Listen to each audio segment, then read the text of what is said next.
The next speaker is the International Federation of Journalists.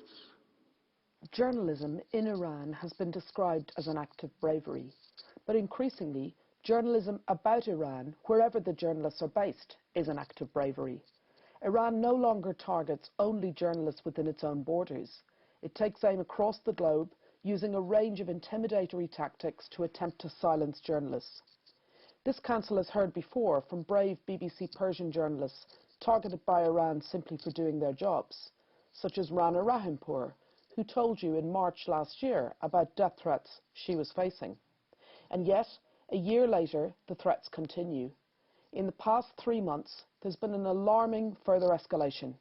BBC Persian staff have received death and rape threats and horrific online abuse. Their families in Iran have been hauled in for questioning and intimidated by the authorities. We've also seen these vile tactics spread, with Iran using them against other media organisations, Iran International in London, Deutsche Welle in Germany, Radio Farda in the Czech Republic. We, the international legal team for BBC Persian, filed an urgent complaint with 3 special rapporteurs in December, given these gravely concerning developments. It was filed within days of the execution of Ruhollah Zam, a journalist in exile in France, captured and returned to Iran and killed in connection with his work. There can be no more stark reminder of why this council must condemn Iran's actions in the strongest terms. I give the floor to the International Federation of Journalists. Thank you for the chance to address the Council on behalf of the International Federation of Journalists and its affiliate, the National Union of Journalists. I am a journalist working for the BBC Persian service.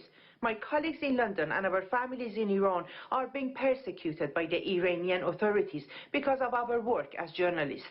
My mother in Tehran was recently contacted by the Iranian intelligence service and was called in for questioning. She's 70 years old and has some serious health issues. She found it very distressing and intimidating.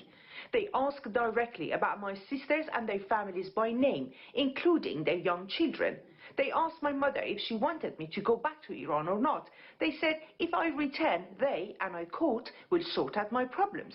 My mother replied that the only problems I face are those imposed upon me by the Iranian authorities, who have frozen my assets, preventing me from accessing my inheritance from my father.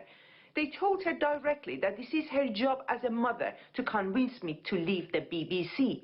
My mother replied that she has no influence, as I am a woman of 50 years old who makes her own decisions.